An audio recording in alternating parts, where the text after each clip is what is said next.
प्यारे बच्चों, जय हिंद। नवोदय क्लासेज में आप सभी का स्वागत है। जैसा कि आप सब जानते हैं, हमारी नवोदय मैथ सीरीज चल रही है और अपनी इस सीरीज के हर वीडियो में हम किसी एक टॉपिक की कुछ इंपॉर्टेंट टाइप सॉल्व करते हैं। तो आज का हमारा टॉपिक भी नया है, व्यंजकों का सन्निकटन और सरलीकरण। अर्थात जो एक्सप्रेशन हमारे दिए हुए हैं उनकी हम अप्रॉक्सीमेटली वैल्यू, अप्रॉक्सीमेशन और उनकी सिंप्लीफिकेशन कैसे करते हैं वो आज हम सीखेंगे। तो हमारा फर्स्ट क्वेश्चन है 3 गुणा 4 घटा 1 और सारे के बटे। ये देखो, ये जो लाइन है ये लंबी लाइन है और इन सब के नीचे है, ये ध्यान रखना है। ये जो लंबी लाइन है ये लाइन ऊपर जितनी भी हमारी संख्याएं हैं उन सब के नीचे है। ये इसका मतलब सब के बटे। ये जो 3 गुणा 4 घटा 1 और बटे 1/2 भाग में 2, इसको हम सिंप्लीफाई करेंगे, इसको सरल करेंगे, सॉल्व करेंगे तो उसकी वैल्यू क्या होगी। तो सबसे पहले जो हमारी ये लंबी लाइन है इससे ऊपर जो कुछ है उसको हम सॉल्व करेंगे और जो नीचे है उसको हम अलग से सॉल्व करेंगे। जो लंबी लाइन है इसके ऊपर जो कुछ है उसको अलग से सॉल्व करेंगे और इसके नीचे जो है उसको हम अलग से सॉल्व करेंगे। और हम पहले भी जो सिंप्लीफिकेशन है वो चैप्टर कर चुके हैं, उसमें हम BODMAS, BODMAS, ये जो हमारा फॉर्मूला है इसके अकॉर्डिंग हम जो एक्सप्रेशन थे, हमारे व्यंजक थे, उनको हमने सॉल्व किया था। और यहां भी हम इसकी सहायता से ही इस व्यंजक का सिंप्लीफिकेशन करेंगे, इसको सॉल्व करेंगे। तो हम जानते हैं कि सबसे पहले B फॉर ब्रैकेट, तो इस व्यंजक में ब्रैकेट कहीं भी नहीं है। इसके बाद में ऑफ का मतलब का कहीं नहीं है इसमें। इसके बाद में डिवाइड अर्थात भाग। तो भाग को हम हल करेंगे, जहां जहां भी इस ऊपर वाली जो संख्याएं हैं वहां भाग है उस भाग को हल करेंगे और हम देखेंगे कि ऊपर वाली संख्याओं में भाग भी नहीं है। ऊपर वाली जो संख्याएं हैं उनमें भाग भी नहीं है, तो भाग के बाद में फिर मल्टीप्लाई को सोल्व करेंगे। किसको सोल्व करेंगे? मल्टीप्लाई को। और हम जानते हैं कि मल्टीप्लाई इन दो संख्याओं के बीच में है। तो मल्टीप्लाई को सोल्व कैसे करेंगे? जिन संख्याओं के बीच में मल्टीप्लिकेशन है उनको हम गुणा कर देंगे, ठीक है ना। तो 3 और 4 के बीच में है गुणा का निशान, तो 3 और 4 की गुणा कर देंगे। कितना हो जाएगा? कितना हो जाएगा? 12। और आगे हमारा है घटा 1, ठीक है। इसी तरह से हम जो कुछ नीचे है उसको भी साथ साथ सिंप्लीफाई करते चलेंगे। तो नीचे क्या है? नीचे देखो, ना ब्रैकेट है ना ऑफ है यहां पर, ना डिवाइड, हाँ डिवाइड है इसमें, ठीक है ना। तो डिवाइड को हम सोल्व करेंगे और हम देखेंगे कि जो डिवाइड है वो किन दो संख्याओं के बीच में है, उनको सोल्व करेंगे। तो यहां पर डिवाइड है 1/2 और 2 के बीच में। इसका मतलब ये हुआ 1/2 को 2 से भाग करेंगे। और डिवाइड को हम सॉल्व कैसे करते हैं? किन्हीं भी दो फ्रैक्शन के बीच में जब डिवाइड होता है तो हम कैसे सॉल्व करेंगे उसको? डिवाइड का क्या कर देंगे? मल्टीप्लाई। डिवाइड का क्या कर देंगे? मल्टीप्लाई। और उससे अगली जो फ्रैक्शन है उस फ्रैक्शन को हम पलट देंगे, उस फ्रैक्शन को पलट देंगे। तो ये जो फ्रैक्शन है ये इसका हर अलग नहीं है, तो हम अपनी तरफ से इसके हर क्या कर सकते हैं? इसका हर क्या कर सकते हैं 1, ठीक है। तो इसको जब हम सोल्व करेंगे, ये जो इस बड़ी लाइन के ऊपर जो था वो हमने एक स्टेप सोल्व कर दिया, उसके बाद नीचे अब हम करेंगे तो 1/2 और भाग को क्या कर देंगे गुणा, और आगे जो भिन्न है उसको हम पलट देंगे, 2/1 को कर देंगे 1/2। ये हमने एक स्टेप सोल्व कर दिया है। अब हम अगले स्टेप में चलेंगे तो क्या होगा, ऊपर क्या है, ऊपर है 12 घटा 1, तो क्या हो जाएगा 12 घटा 1 क्या होता है 11, और नीचे क्या है 1/2 गुणा में 1/2। जब बीच में भिन्नों के बीच में जब गुणा का निशान होता है तो हम उनको काटते हैं, और जब नहीं कटते हैं तो सारे अंश जो हैं उनकी गुणा कर देंगे, और नीचे जो हर है उनकी हम सबकी गुणा कर देंगे। तो कुछ नहीं कट रहा है यहां पर, तो अंश अंश की गुणा करेंगे तो क्या होगा, अंश और अंश की गुणा करेंगे तो 1, यानी कि 1 और 1 की गुणा 1, और नीचे हर है 2 और 2, तो 2 और 2 की गुणा क्या हो जाएगी 4। तो हमारा क्या आ गया ये 11/1/4, ये बड़ी वाली लाइन है, यानी 11 को 1/4 से हमने भाग करना है, ठीक है ना।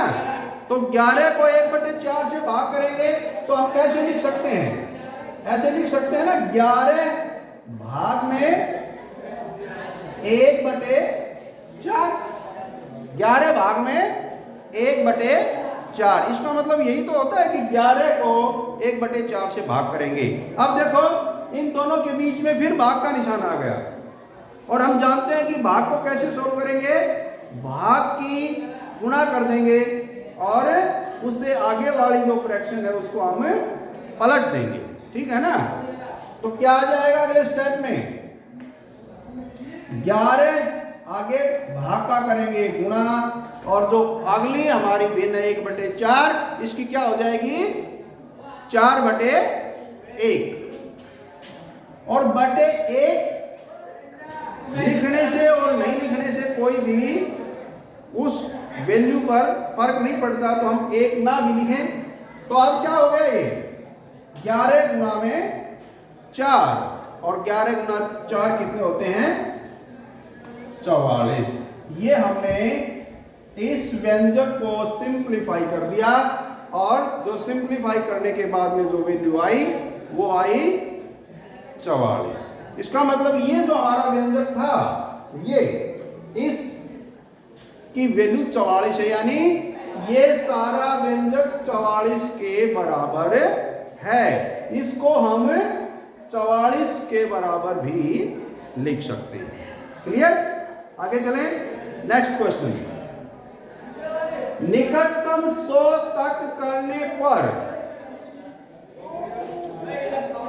संख्या 3967 क्या होगी। निकटतम मान हम पहले भी पढ़ चुके हैं। निकटतम का मतलब होता है अप्रोक्सीमेट, ठीक है। यानी कई बार जैसे हम इसको राउंडेड ऑफ भी कह देते हैं, है ना, राउंडेड ऑफ। जो हमारी संख्या, जैसे मान लो हमने किसी से 9 रुपए देने, तो हम कई बार ये भी मान लेते हैं कि चलो 9 और 10 में कोई बहुत ज्यादा फर्क नहीं होता, 9 और 10 काफी निकट हैं आपस में, यानी कि कोई बहुत ज्यादा अंतर नहीं है। तो कई बार हम 9 की बजाय क्या कर देते हैं 10 रुपए भी दे देते हैं, है ना, ठीक है। तो ये हो गया निकटतम मान, सन्निकट मान। लेकिन ये जो हमारी संख्या है 3967, इसका निकटतम मान निकालना है। लेकिन निकटतम मान कौन सा निकालना है, ये ध्यान रखना है, ये निकालना है 100 तक। 100 तक तो हम देखेंगे कि इस संख्या में सैकड़े के स्थान पर कौन सा अंक है। यदि यहां पर होता दहाई तक, तो हम देखते दहाई के स्थान पर कौन सा अंक है। ठीक है, लेकिन इस संख्या में हमने क्या करना है, 100 तक सन्निकट मान निकालना है। इसका मतलब ये हुआ कि जो सैकड़े पर अंक है वो अंक वही रहेगा या उसमें कुछ जुड़ेगा, कुछ मीन्स एक। तो जब हम सन्निकट मान निकालते हैं और यदि सैकड़े का सन्निकट मान निकाल रहे हैं तो हम ये देखेंगे कि सैकड़े के स्थान पर जो अंक है वो अंक एज इट इज रहेगा या उसमें एक जुड़ेगा। ये चीज हमने याद रखनी है। ठीक है, तो कब जुड़ेगा और कब नहीं जुड़ेगा ये चीज किससे पता चलेगी, सैकड़े के अंक में। यहां पर जो सैकड़े का अंक हमारा 9 है, इसमें एक जुड़ेगा या नहीं जुड़ेगा इसका पता हमें चलेगा इससे जो दाईं तरफ का अंक है, यानी इससे छोटे वाला, जस्ट छोटे वाला जो स्थानीय मान है, जो स्थानीय स्थान जो है उस पर अंक है, उसको देखकर हम बताएंगे कि इस सैकड़े के अंक में एक जुड़ेगा या नहीं जुड़ेगा। तो वो क्या देखेंगे, यदि सैकड़े के अंक से दाईं तरफ यानी कि उसके जस्ट जो छोटा स्थान है उस स्थान पर अंक 5 या 5 से बड़ा तो नहीं है। ठीक है ना, तो जो सैकड़ा है उससे छोटा स्थान कौन सा होता है, दहाई का होता है। तो हम सैकड़े का सन्निकट मान निकाल रहे हैं तो हम देखेंगे कि जो सैकड़े से छोटा स्थान होता है यानी दहाई, उस दहाई पर, दहाई के स्थान पर 5 या 5 से बड़ा अंक तो नहीं है।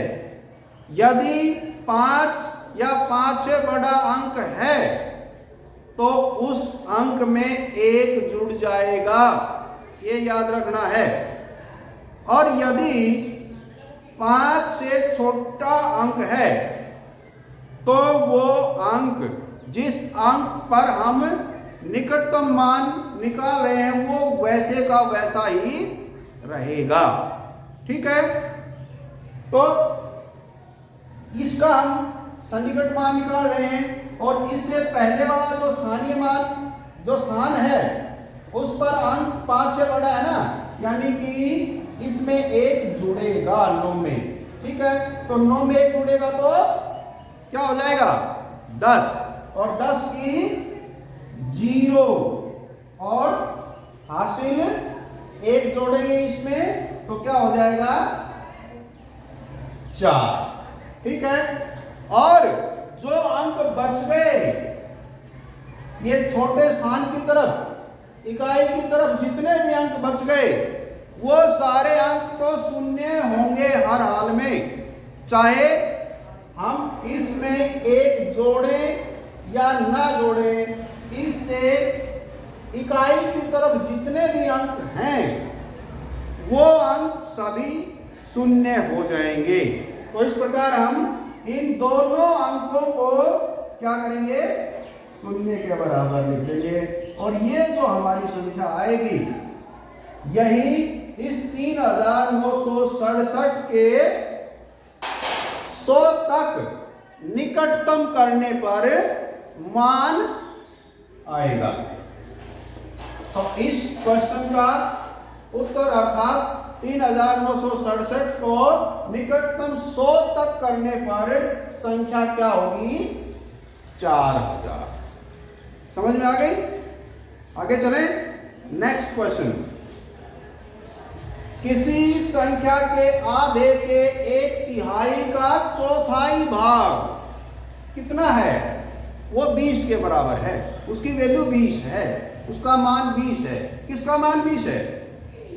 कोई संख्या है, हम नहीं जानते क्या संख्या है, लेकिन उसके आधे के, यानी उसका अगर आधा करें, जिस संख्या का हमें पता नहीं है लेकिन हमें यह पता है कि उस संख्या का आधा कर दें और फिर उसका 1/3 कर दें। 1/3 का मतलब क्या होता है? 1/3, 1/3, या बराबर 3 भाग करके उस बराबर 3 भागों में से कोई एक भाग ले ले। यही तो 1/3 का मतलब होता है। ये काम करें और फिर क्या करें, जो फिर आएगा कुछ उसका चौथा भाग। तो चौथे भाग का मतलब क्या होता है? चौथे भाग का मतलब 1/4, 1/4, 1/4, ठीक है ना। तो फिर उसका 1/4 करें, तब जो वैल्यू आएगी वो वैल्यू 20 के बराबर होगी। तो वो ऐसी संख्या कौन सी है, वो संख्या हमें फाइंड आउट करनी है। उस संख्या का ये तो हमें नहीं पता कि वो संख्या क्या है, लेकिन कुछ ऐसी चीजें दी हुई हैं, ऐसी शर्त दी हुई है कि अगर हम ऐसा ऐसा करें तो 20 प्राप्त होगा। तो वो संख्या क्या होगी? तो हम उस संख्या को मान लेंगे कि वो संख्या क्या है? x है। क्या है वो संख्या? ये हमने वो संख्या मान ली कि वो संख्या x है। तो अब ये जो प्रश्न है, सवाल है, तो सवाल के अनुसार हम करते चले जाएंगे। सवाल में क्या कह रहा है कि भाई सबसे पहले आधा, यानी ये जो x है इसका आधा करो। तो आधा किसी भी संख्या का करते हैं तो क्या करते हैं? उसको 2 से भाग करते हैं। किसी भी संख्या का आधा करने के लिए उसको 2 से भाग करते हैं, और 2 से भाग का मतलब बटे 2। तो प्रश्न के अनुसार क्या हो जाएगा? x/2, यानी वो संख्या हमें नहीं पता थी, वो हमने x मान ली। फिर ये कहता है कि भाई उसका आधा करना है, हमने उसका आधा कर दिया। फिर आगे क्या कहता है? फिर उसका 1/3, यानी जो ये संख्या बने उसका आधा किया, उसका 1/3 करो। 1/3 का मतलब क्या होता है? उसको 3 से भाग करो या 1/3 से गुणा करो। 1/3 का मतलब 1/3। तो इसका 1/3, यानी इसको 1/3 से गुणा करो, ठीक है। फिर आगे इसका चौथा भाग, यानी ये जो संख्या बनी इसका चौथा भाग करो, यानी उसका 1/4। तो इस संख्या का 1/4 करेंगे तो क्या हो जाएगा? का 1/4, ठीक है। जो जो भी सवाल में जैसी जैसी बात कही वैसा वैसा हम करते जा रहे हैं। और कहता है कि फिर जो ये इतना काम करोगे वो 20 के बराबर होगा, उसका मान 20 होगा। तो इसके बराबर 20 रख सकते हैं ना। ये जो सारा काम हमने किया ये 20 के बराबर है, तो हमने लिख दिया बराबर 20। ये प्रश्न जो हमारा था उसके अनुसार हमने लिख दिया। अब हम इसको सिंप्लीफाई करेंगे। सिंप्लीफाई का मतलब क्या है? यहां पर हमने वो संख्या पता लगानी है। तो वो संख्या हमने मान तो ली थी कि वो संख्या x है, लेकिन उसका मान तो नहीं पता कि वो x क्या है वो। तो हम यहां से x की वैल्यू निकाल लेंगे। क्या निकाल लेंगे? x की वैल्यू, ठीक है। तो x की वैल्यू निकालेंगे तो इसको सिंप्लीफाई करेंगे। सिंप्लीफाई करेंगे तो क्या होगा? का मतलब क्या होता है भाई? का मतलब गुणा, ठीक है। इसका मतलब ये हुआ x/2 गुणा 1/3 गुणा 1/4, ठीक है। अब देखो जब बीच में गुणा का निशान है तो हम क्या करते हैं? कैंसिल करते हैं, काटते हैं। और जब कुछ नहीं कट रहा तो अंश अंशों की गुणा कर देंगे और हर हरों की गुणा कर देंगे। तो यहां कुछ कट रहा है, कुछ नहीं कट रहा है, ठीक है ना। तो हम अंश अंश की गुणा करेंगे तो यहाँ x को 1 से गुणा करेंगे, वही x आ जाएगा। फिर 1 से गुणा करेंगे तो ऊपर तो वही x आ गया हमारा, ठीक है। और नीचे क्या आ गया, 2 गुणा 3 गुणा 4, कितना हुआ, 2 को 3 से गुणा करेंगे 6, 6 को 4 से गुणा करेंगे 6 चौके 24, ठीक है। और आगे क्या है, आगे तो बराबर 20 है। हमने एक स्टेप तो सोल्व कर दिया, लेकिन अभी हमारी x की वैल्यू नहीं आई है। जब तक हमें x की वैल्यू नहीं मिलेगी हम आगे चलते रहेंगे, अगला स्टेप करेंगे, फिर उससे अगला स्टेप करेंगे, जब तक हमारी x की वैल्यू नहीं आ जाएगी। तो अब हम क्या करेंगे, देखो मैंने क्या बताया था कि जिसकी भी हमें वैल्यू निकालनी है उस साइड में वो अकेली चीज रहेगी, और जो भी टर्म हमारी फालतू हैं उनकी हम साइड चेंज कर देंगे। वो अगर लेफ्ट साइड में है तो उनको राइट साइड में ले जाएंगे, राइट साइड में है तो उनको लेफ्ट साइड में ले जाएंगे। तो हमें वैल्यू निकालनी है x की, तो हम इस लेफ्ट जो बराबर के लेफ्ट हैंड साइड में है उधर केवल x ही रखेंगे।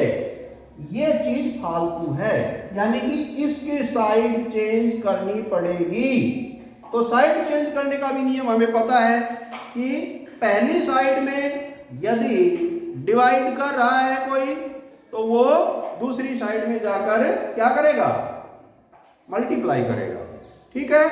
तो यहां बटे में है 24, और बटे का मतलब क्या होता है, भाग कर रहा है।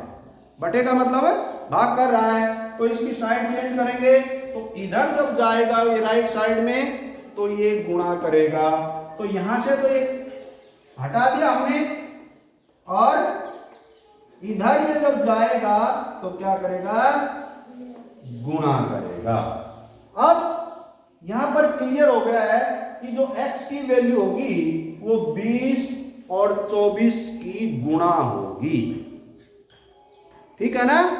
तो x बराबर क्या आ जाएगा, अगले स्टेप में हम कर देंगे 20 और 24 की गुणा, 24 गुणी 48, तो हमारी संख्या क्या आ गई, 480, और ये x की वैल्यू आ गई। और x हम क्या मानकर चले थे, x हमने किसको माना था, उस संख्या को माना था जिसके आधे के 1/3 का चौथाई भाग 20 है, उस संख्या को हमने x माना था, और वही संख्या हमने फाइंड आउट कर ली। यानी 480 ऐसी संख्या है जिसका यदि आधा करें, फिर उसका 1/3 करें, और फिर उसका 1/4 करें तो 20 के बराबर आएगा। चाहे हम इसको वेरीफाई भी करके देख सकते हैं, इसकी पड़ताल भी हम कर सकते हैं, ठीक है। समझ में आ गया, आगे चलें। नेक्स्ट क्वेश्चन ये है 4 सही 1/5 गुणा 5/8 भाग में 5 सही 1/4 का मान क्या होगा।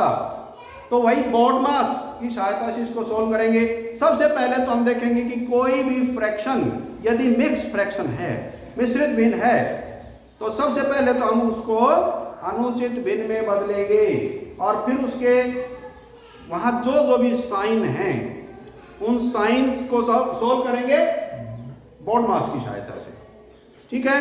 तो यहां देखो ये मिश्रित भिन्न है, इसके अनुचित भिन्न बनाएंगे, 5 के 20 और 1 21, हर वही रहता है बटे 5। आगे क्या है, गुणा 5/8, और भाग में फिर मिश्रित भिन्न आ गई, इसकी भी अनुचित भिन्न बनाएंगे तो 4 5 20 और 1 21/4, यानी भाग में 21/4। अभी से हमने एक काम किया है, जो मिश्रित भिन्न थी इस पूरे व्यंजक में उनको हमने अनुचित भिन्न बनाया है। अब हम जो साइन दिए हुए हैं उसके अकॉर्डिंग इसको सोल्व कर देंगे। तो सबसे पहले ब्रैकेट सोल्व करते हैं, ब्रैकेट इसमें है नहीं, उसके बाद में ऑफ इसमें है नहीं, उसके बाद में डिवाइड है इसमें, और हम देखेंगे कि डिवाइड किन दो टर्म के बीच में है। तो जो डिवाइड का साइन है वो ये 2 टर्म है हमारी, इनके बीच में है, तो हम इनको ही सोल्व करेंगे। बाकी सारी टर्म एज इट इज, सारे निशान एज इट इज रहेंगे, ठीक है ना। तो ये 21/5 गुणा, यहां तक तो वैसे का वैसा, ये भी वैसे क्या वैसा 5/8। आगे क्या होगा, भाग का क्या होगा, भाग की गुणा करेंगे और आगे जो भिन्न है उसको पलट देंगे 4/21। अब सब के बीच में मल्टीप्लाई का साइन है, और मल्टीप्लाई का साइन जब होता है भिन्नों के बीच में तो हम उनको कैंसिल करते हैं, जो कुछ कटता है उसको काटते हैं। तो सबसे पहले तो 21 से 21 कैंसिल, 5 से 5 कैंसिल, और ये 4 और 8 ये 4 से भाग हो रहे हैं, तो 4 को 4 से भाग करेंगे 1, 8 को करेंगे 4 से तो 2। अब यहां कुछ नहीं कट रहा है, तो ऊपर क्या बचा, केवल 1 बचा है, और नीचे क्या बचा है, केवल 2 बचा है। और यही हमारा इस व्यंजक का मान होगा, अर्थात ये जो पूरा व्यंजक है ये 1/2 के बराबर है। 1/2 का मतलब आधा, ठीक है ना। तो समझ में आ गया बिल्कुल। तो प्यारे बच्चों, आज के लिए बस इतना ही। Thank you. जय हिंद।